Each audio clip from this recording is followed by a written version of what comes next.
Chancellor Patton, President Gertler, Professor Cowan, Dean Brown, honored guests, family, friends, and most importantly, graduates of the Dalla Lana School of Public Health and the Factor Inwintash School of Social Work. When President Gertler reached out to me last December to tell me that the Governing Council of the University of Toronto had decided to grant this tremendous honor on me, I was thrilled and excited. And it wasn't a transient joy that I felt. It honestly lasted a full 6 months, just right up until a couple of days ago when I realized that I had to write this speech, and then it went downhill from there. And it's not that I'm nervous about public speaking. I do it all the time, but invariably I ad-lib my comments, but this was a very required. I had to write down a speech, so very unusual for me to be reading a speech. Apologies. And moreover, the speech is not like any other that I've delivered, and it's just that, not just that I was forced to write it down, but I quickly realized that the task of the commencement address is to serve as a kind of pep talk for the graduating class designed to, first and foremost, congratulate the newly minted grads on their academic success.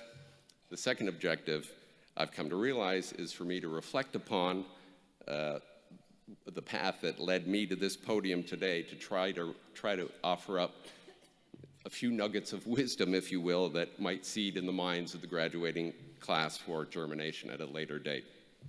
So the first part is very easy. All of you receiving degrees today, be they doctorates, masters, or diplomas, have earned something rare and special for which you should be immensely proud. I could certainly tell from the smiles beaming on the faces of those that have come out to support you today that they are very proud of what you've done, and with good reason. You are now officially graduates of one of the most highly respected universities on planet Earth, and for that you should be proud. Congratulations to you all.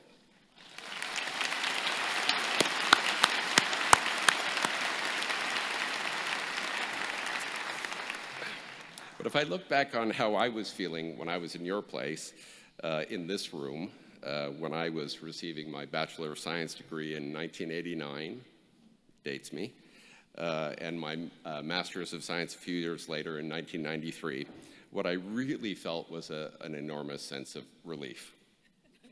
It was no small task, having completed final exams, lined up all the credits, passed my dissertation, and checked all the other myriad boxes that needed to be checked. The other thing I distinctly remember feeling at the time was a very profound urge to party. So imagining that you grads might also be harboring similar sentiments, I'm going to try to make the second half of my talk as brief as possible and to allow the party to begin. So I'd like to touch on two themes this morning that have played outsized roles in placing me, a kid from Scarborough, Ontario, in front of you here today in Convocation Hall. I can honestly say that the path that I took in getting here from my time as a U of T student was along an incredibly strange global journey of fun, folly, and discovery. To say that it was meandering and circuitous would be an understatement. After completing my Bachelor of Science degree, I took a gap year in which I traveled by myself to Central Africa, and then I hitchhiked by truck, barge, and dugout canoe through Kenya, Uganda, Tanzania, Rwanda, and Zaire, cutting a zigzag line across the center of Africa.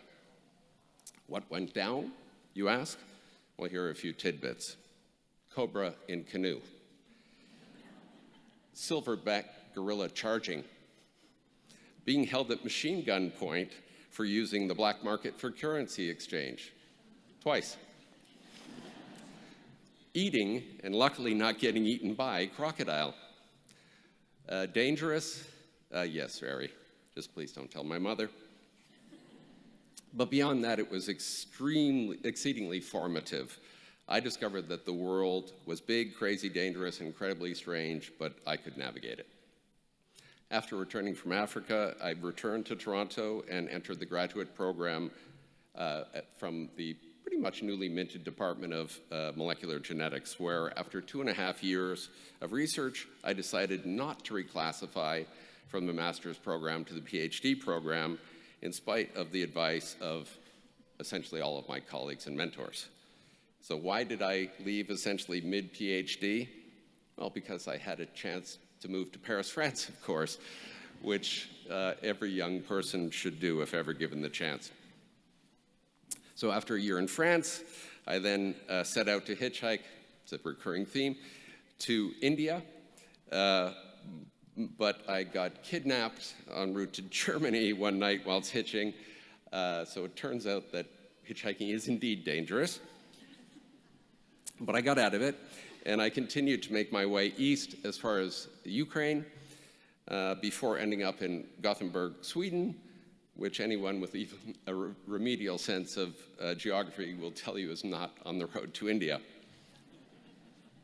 After that, there was plenty of science, undertaken in several year stints in Dallas, Texas, Helsinki, Finland, San Francisco, California, until I finally ended up in Boston, where I became a professor at Harvard Medical School. Along the way, I did not complete 2 separate PhD programs in 2 different countries, although I did complete a 3rd PhD in another country. So what exactly is the nugget of wisdom in this meandering tale, you might justly be wondering?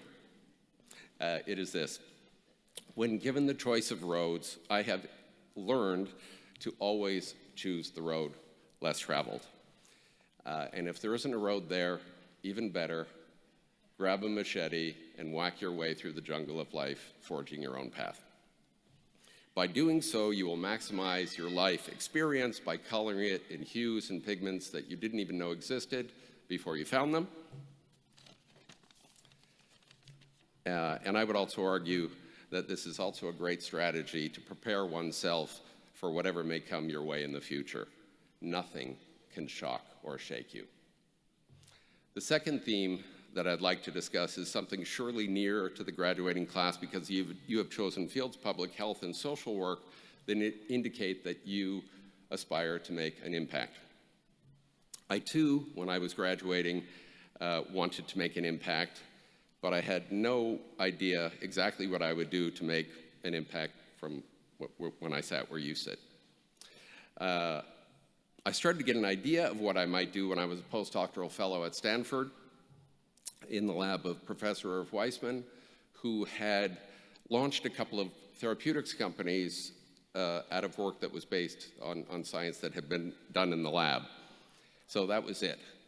I had already focused my research on stem cells and how the aging of the stem cell compartment contributes to disease onset and pathogenic decline. Now all I needed to do was make a discovery that was therapeutically translatable. So I started my own lab at Harvard in 2007, and within the first year was working on trying to use messenger RNA to alter cell fate and convert differentiated cells back to a stem cell fate. After 3 years of blood, sweat, and tears, we succeeded in doing just that, and in the process, we developed the mRNA technology that I would use to found Moderna in 2010. I always actually had complete faith that the mRNA technology would go on to make new therapeutic modalities for patients. Because I knew the science and I knew it was powerful and I knew it was simple. What I didn't realize, however, was that it would do so on such a big stage, emerging as an important clinical tool in this time of contagion that we just all lived through and actually continue to live through. So although, and I said this many times, that I would hang up my hat when something I had worked on contributed to something that helped patients. That was always my modus. I said, as soon as I get something done, I'll hang up my hat. But I have since discarded that notion, having come to the realization that it is my duty to continue to try to make a positive impact throughout my life. And in keeping with that, I'm heavily involved in too many biotech companies that are developing medicines for everything from snake bite envenoming to multiple sclerosis. So fingers crossed that those efforts will make an impact.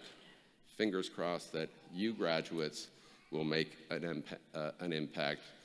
But before you do, don't forget to make that left turn at Albuquerque. Thank you.